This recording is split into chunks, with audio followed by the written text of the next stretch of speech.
I just want the house back. It's mine, and that's where I want to live now. I've let it drag on. I've tried to work it out with them, but he got cancer and it lasted 3 years. And in between his cancer, I got breast cancer. I have no intention not to honor her wishes, Your Stop Honor. interrupting me.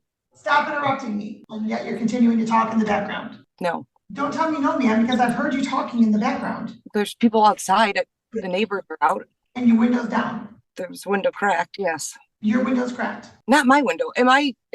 Did you want to talk to me about anything, or do I have anything to do with this, or no? And on the record, my mother said this was my home, so I guess that'll be a new case, Mom. I can hear you. I can't see you. Can you see me now? Yes. Okay. And you're in a vehicle, but you're not driving. Is that correct? Yes, Your Honor. I'm parked. Okay. Ms. Hackenberg, I had placed you and Mr. Perwalski into a breakout room, and the two of you were able to have a conversation? She No. was muted, Your Honor. I'm sorry? She was muted, Your Honor. I think she just figured it out. Okay, so the entire time that the two of you were in a breakout room, there wasn't any conversation? No conversation, but I've tried to have a conversation with him a couple days ago and it didn't turn out well. Okay. And Mr. Perwalski, you received a copy of your advice of rights and information regarding landlord-tenant matters, correct? The document that was given to Danielle Hackenberg saying that I am supposed to be on this Zoom call, and then one mailed a day later of the same copies. Is that what you're referring to? No, sir. No, sir. The advice of rights that you have the right to have an attorney, a jury trial, housing assistance, reaching agreements outside the court, the location where your case is heard. Did you receive that document? I don't believe so, Your Honor. Okay. Okay, Ms. Hackenberg? Yes. All right, you own the property? Yes. Okay, and Mr. Hackenberg or Mr. Perwalski resides there? He does. There's no lease. There's never been one. When Mr. Perwalski checked in, he mentioned something about his girlfriend. So is his girlfriend your daughter? Yes, ma'am. Okay. And so does your daughter also reside there? She does. And your daughter's not on this action? No. And she is not an owner of the home. Okay. Are you seeking to have your daughter removed from the home also? I will be, yes. Okay, well, I'm slightly confused as to why you're not doing that simultaneously if you're intending on doing that with your daughter. Okay, I don't want to take up too much of your time, Your Honor, but I was trying to work it out with my daughter so she could stay. She's my daughter, and if I can tell you very quickly, my husband got cancer during COVID. She lived in Tennessee. I asked her to come and be with her father while he was dying so he could see her. And she couldn't, his oncologist wouldn't let her stay with us because if he got COVID, he would pass immediately. So the house was empty and wined out. We let her stay there. At some point, Chris came and stayed with her. My husband died almost 2 years ago now. I asked them to pay the utilities and mourn her father, and she could stay. But now I want the house back because I intend to move into it. I just want the house back. It's mine, and that's where I want to live now. And Okay. you know, and I'm sorry I've let it drag on. I've tried to work it out with them. But he got cancer and it lasted 3 years. And in between his cancer, I got breast cancer. So I guess I've dropped the ball because of a lot of things. But now I just want to take care of all of this and get my home back. Okay, Ms. Hackenberg, I'm not suggesting you drop the ball anywhere. I was just trying to prevent multiple court dates for the same issue. That's all. When I asked that question, that's what. I just wanted to explain myself. That's all. Okay, all right. I understand. Thank you. Mr. Perwalski. I'm present. Yes, Your Honor. All right, when are you moving out? I have no, as far as I'm concerned, Vicky Hackenberg is my family and I love her very much. So I have no intention of, coming in between their family matters. I think this is a legal way is, so it's up to you. I just just got my residency here in Michigan, so having an eviction on my record, I don't think that would really help future living situations for me. So I don't want that on my record, and I would like to do this civilly with Vicky because I do believe, in no time that we'll be talking again, and her family will figure it out. So it's how do we do it without tarnishing my residency here? And Well, you move out before the next court date. That's one way. You get notice of moving out. I got a copy 2 days ago handed to me from her daughter Vicky. Said someone with a badge gave it to her. I got it when I got out of work, and then the following day I got something in the mail. Sir. Yes. Before you were provided with the notice for today's hearing, you were provided with a notice to quit, right? So what date did you get that? 2 days ago. No, sir. And there's Before an this attach. action was filed. What? Excuse me? Before this action was filed, Yes. you had received some documentation. I see. There's attached documentation that states that Vicky Hackenberg has filed something on the 28th of September, and I must move out by the 28th of October. Need more time. Correct. So now you've had what, 7 weeks? No, that's an attachment I have on this paperwork that just came in the mail. Sir. It's not paperwork that I received, Your Honor. Well, she indicates that she gave it to you personally on September 28th of 2023, where you had to move out by October 28th. Is someone in the car with you, sir? Yes, it's her daughter talking in the background, and she's I can't hear anything. I'm sorry. Okay. Whoever's in the background, you need to stop talking, please. Sir, you've had notice. This is not the first time, and you did not become aware of it 2 days ago.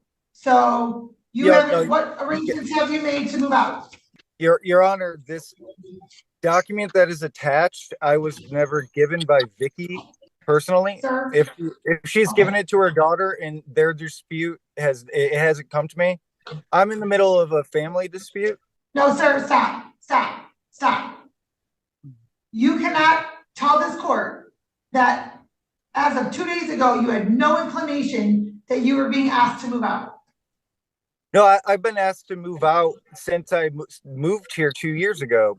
But Vicky has signed documents to the state saying that I live here, so I can get my Michigan ID.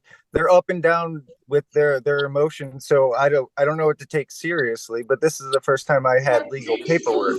Sir, let me be very clear. Take this seriously. There's now a pending action in court that is before this court that Ms. Hackenberg has asked for you to move out. Yes. So I'm going to let you know. I have no intention not to honor her wishes, Your Honor.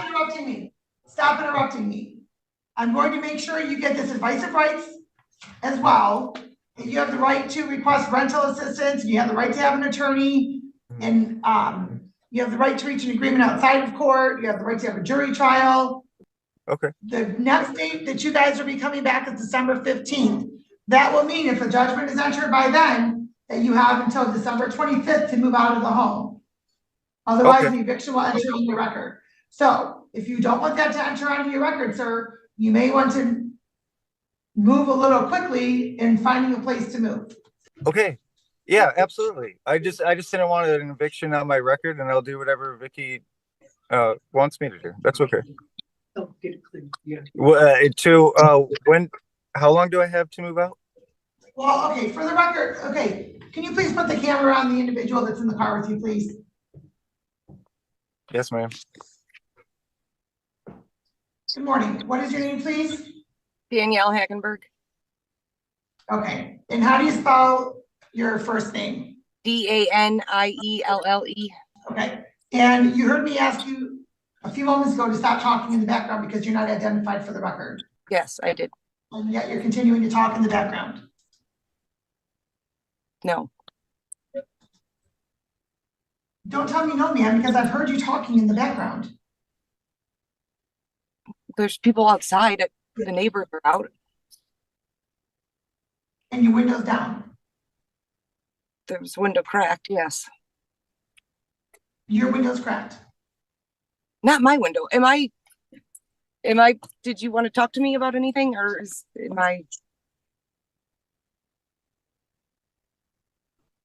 do I have anything to do with this or no? You're talking in the background and trying to give Mr. Farwolski answers or suggestions as to what he should say. So No. I am going to state this. I'm identifying you for the record as being present because you've been commenting on the record, so I need to have you identified for the record. Okay.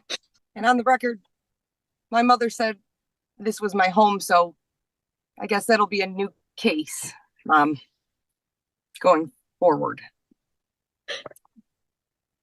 Miss Danielle Hackenberg, your mom is the owner of the home, is she not? I'm on the original deed of this home, and my mother has told me that this is my home, so I guess she has changed her mind now.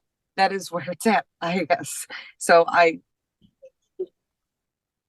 not sure. Vicky Hackenberg, whose name is on the deed to the home? Vicky Hackenberg. Mom, you can have the house. Is Danielle Hackenberg's name anywhere on the home? No. Danielle, why do you believe that your name is anywhere on the home? Because when it was bought, it was me. I believe on this home, it was me and my mother 50-50 when it was bought. So that is why. And I was told, and I was taken off at some point. So you were told you were taken off of the home? No. She signed. No, I did not. When was the home purchased, Vicky? I believe it was 2009. And who purchased the home? My husband, Ronald Hackenberg, and myself. And Your Honor, is at one time, Danielle, we did sign it over to Danielle, had her added to the deed, but Danielle has had bad substance abuse and alcohol problems. She moved to Tennessee and did not want to return. When she did come to visit her father at one time, this is hearsay, not your opinion.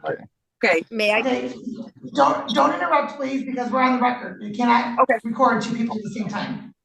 Your Honor, and so about 5 years ago, her father and I went to a real estate lady. Danielle said, yes, take me off it. I don't want to be here. I want to be in Tennessee. And we did that because of the drugs and alcohol. We were afraid she was going to be in an accident driving that way and hurt somebody, and we would get, or she or I would get sued, Mom, and they would take the house. Okay. So, all right. So at one point Danielle was on there. So that explains why she thinks that she could I speak on the is on record, the Judge? deed. Okay. Could I have a chance to speak on the record on this quickly? Okay. Okay, so I know for a fact, and I'm sure you can get the documents, and I didn't want it to come to this, Mom, but I guess we got to go there, right? Not only this house, but one of the William Street houses, it was just me and my father, and I'm off of that now. So because of drugs and alcohol. No, there's no proof. Okay, That's hold her on. opinion. Okay.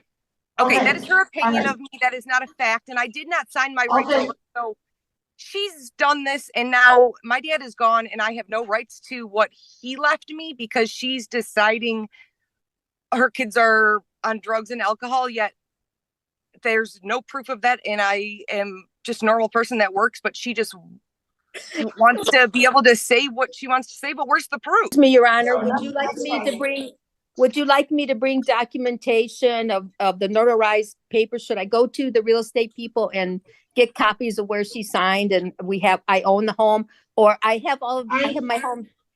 I have my homes in excuse me. I need all of the documentation that shows who is the owner, who is not the owner, or whatnot. Okay. And how it was done. Of course, I have all. So we'll see everybody back next Friday at 10 a.m. Okay, thank you, Your Honor. In person. Thank you. All right, bye-bye. Thank you. I think, Call. Mr. Perlowski, next Friday, 10 a.m. in person. Okay, is this their matter or my matter?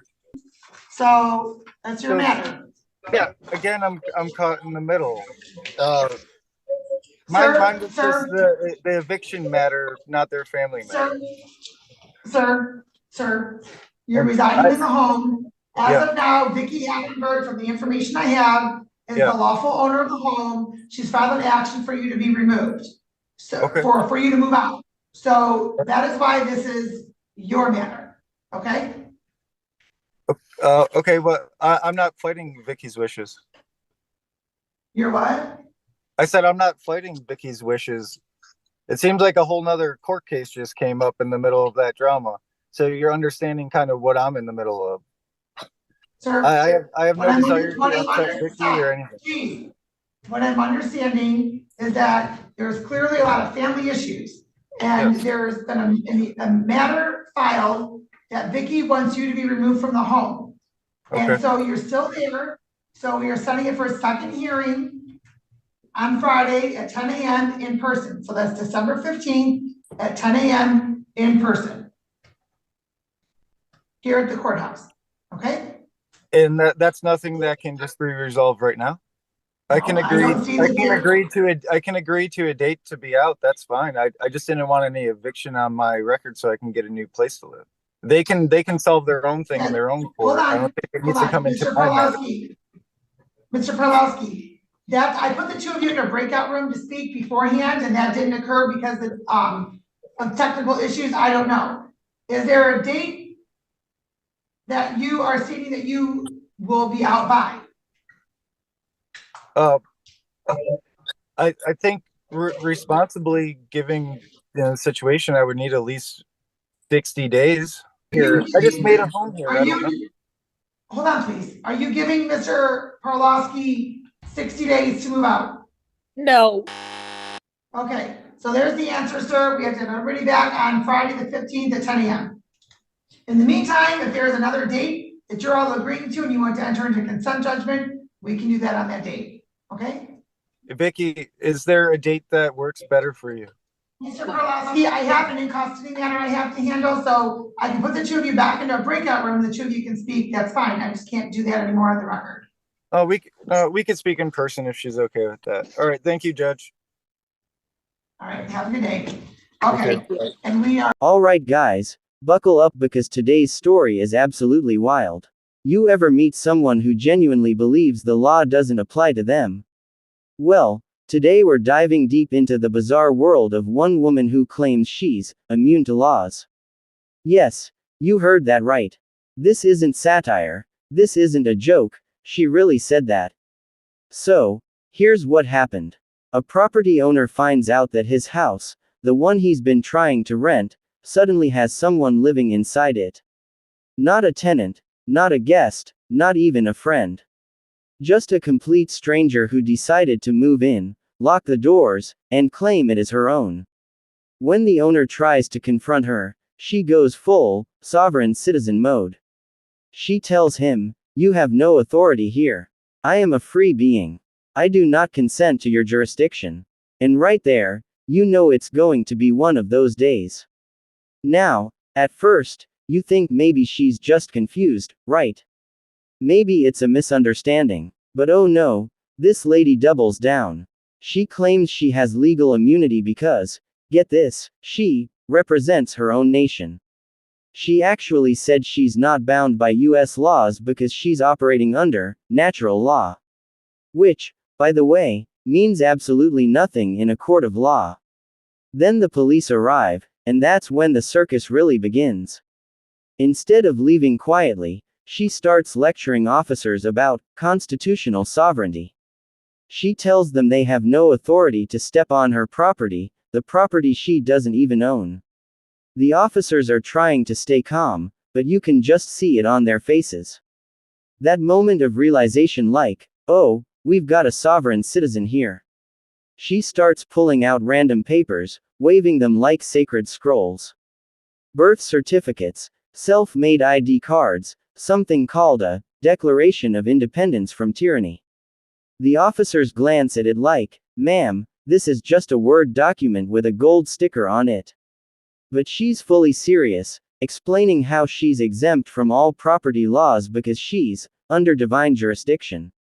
It gets even better. When the officers tell her she's trespassing, she responds, "Actually, you're trespassing against a living soul."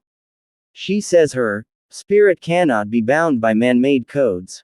Like, what do you even say to that? One officer tries to reason with her, saying, "Ma'am, this is private property." And she fires back, "No, this is public land granted to me by universal right." At this point, you can hear the neighbors laughing behind their doors. One of them even recorded it, and that's how this gem made it online. It's a full-on sovereign meltdown, the kind that makes you wonder if she genuinely believes this or if it's all just performance art. But it doesn't end there. When they finally tell her she's being detained, she says, "You can't arrest me. I'm immune to laws." Like, I can't stress this enough, she said that with a straight face. The police, bless their patience, calmly put her in handcuffs while she's yelling about contracts and corporate government entities. She actually starts quoting random legal jargon she probably found on Facebook groups. In her mind, she's a freedom warrior standing up against government oppression. But in reality, she's just a squatter breaking into someone's house. And the best part, when they check her so-called documents, they find out she's been doing this in multiple places, claiming homes, saying she's liberating them from corrupt systems. Like, lady, you're not Harriet Tubman, you're just trespassing. When this footage hit the internet, it exploded. Everyone was like, how do these people even exist? There were reaction videos, memes, even compilations of sovereign citizens getting instant karma. But what stood out in this case wasn't just her delusion, it was the confidence. Like, she genuinely believes she's above the law. Now, you might think this kind of stuff doesn't happen often, but you'd be wrong.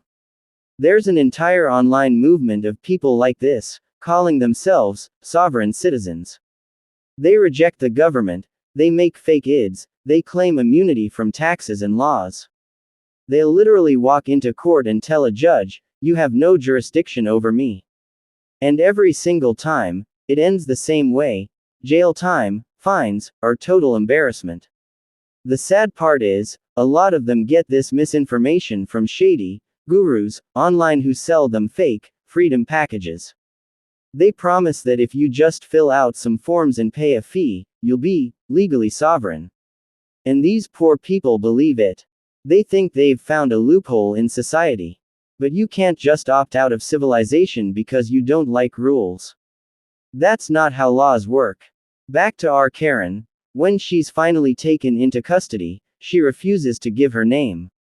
She says, "I am a divine entity, not a person." The officer just sighs and writes, "Jane Doe," on the report. Later in court, she tells the judge, "You have no authority here, I am not the straw man." The judge, trying not to laugh, just replies, "Ma'am, please sit down." And of course, it doesn't go well for her. She's found guilty of trespassing, obstruction, and false claims of ownership. But even after sentencing, she tries to argue that the verdict is void, because she didn't consent to maritime law. Like, what even is maritime law doing here? She probably saw the term in a YouTube comment and decided to run with it. The moral of the story: you can't just declare yourself above the law because you watched a few conspiracy videos. The world doesn't work that way. You can't print your own ID, ignore court orders, and take someone else's house just because you don't consent. Reality doesn't care about your feelings, or your self-declared nation. This woman's story is the perfect example of how entitlement and misinformation collide. Instead of learning, she built a fantasy where she's untouchable. But in the end, the law doesn't care about your fantasy, it only cares about facts. So next time you hear someone say, "I'm immune to laws," remember this video. Remember that the only thing they're immune to is logic. And that's going to wrap up today's insanity. Let me know what you guys think. Is this the craziest, sovereign citizen you've ever seen, or have you witnessed worse? Drop your thoughts in the comments. Smash that like button if you enjoyed the madness, and subscribe for more wild courtroom moments, instant justice, and sovereign meltdowns that make you grateful for reality. Stay sane out there, friends, because some people clearly aren't.